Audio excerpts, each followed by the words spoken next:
people think nuclear... The renewable sector generate the question, Hinkley Point. The North Sea in this country aren't going to give us that base provision that gives us the industrial underpinning that we require.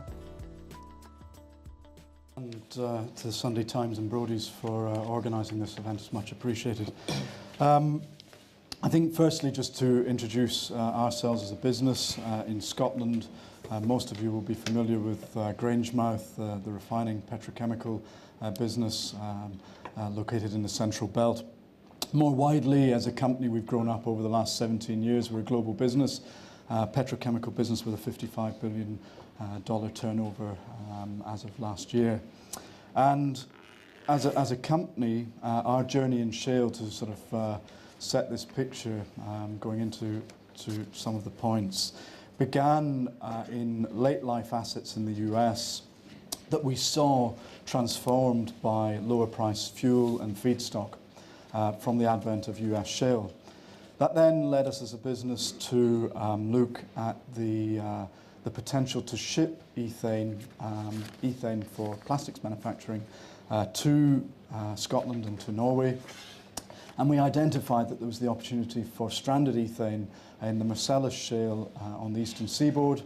And as a company, we've now invested in the first ship sailed to Norway some 3 weeks ago, first ship, and unloaded there. And we've secured 15 years worth of ethane with the first ship coming into Scotland in August this year. And that has meant the building of a tank. It's meant the upgrade of ports. And it means that if you find yourself down in Edinburgh come August, September time, you'll also see ships with logos on the 2 football pitch length hulls saying shale gas for manufacturing, shale gas for jobs, shale gas for chemicals.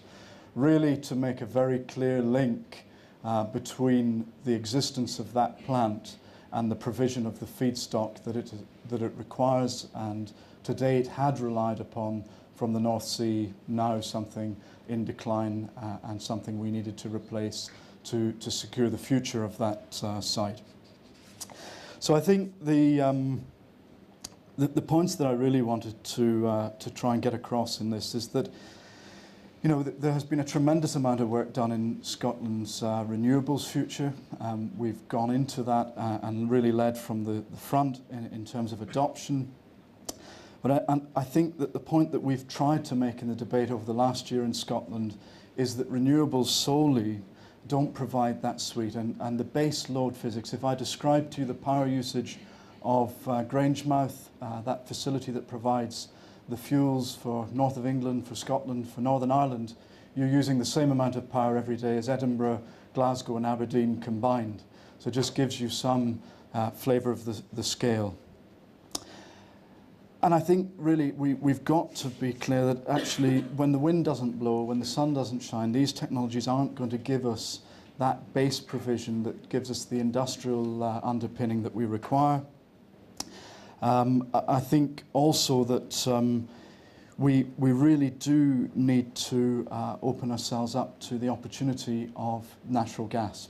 And across the Central Belt, there is a prize that is potentially there. We don't know at the moment whether it can be produced. We don't know in what quantity it exists. But actually, at the current point of time, we're denying ourselves the opportunity of even understanding, through some very early work of seismic coring, the opportunity to understand and do that. Yes, the opportunity is there for us to do seismic and to do coring, but actually it is thwarted at the moment because assuming you invest that money in the technology and the science, you can't see a route then to developing it because there is no pathway underlaying the company's investment into a full field development. So, you know, which of us in the room would put £50 million at risk in assessing that without assuming the technical objectives and the environmental are met, the ability to advance? The shale gas has revolutionised the energy markets in the US, and I think we have that as an opportunity in Scotland to do now. And I described that we have done an enormous amount in the renewables industry, but we missed an opportunity to really be making some of those things here. And those are kind of inextricably linked. The choice to pursue the science, see it through, and actually work that piece of knowledge and understanding is also linked to the supplies and services that you build. No more so relevant and displayed than here in Aberdeen. So we think that there's an opportunity to secure a portion of natural gas, potentially also ethane for the plant. We think it should be assessed, and we think it should be based absolutely centrally in science. We recognise that not everybody is in agreement with us, and I think there's a huge effort needed. We've spent the last year doing many community exhibitions. This industry, our industry, requires to go and listen to people, understand that community context, address the concerns that people have, and really work enormously hard to demonstrate the proof in the pudding of that science. And it's something that is just absolutely necessary in getting shale onto the ground.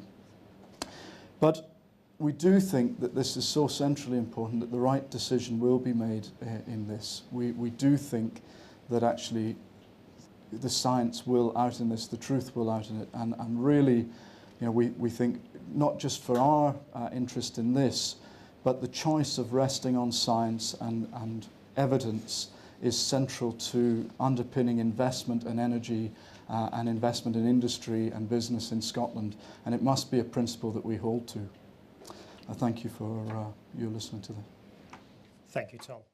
People think nuclear. The renewable sector generate the question. Hinkley The Point. North Sea in this country. Countries aren't going to give us that base provision that gives us the industrial underpinning that we require.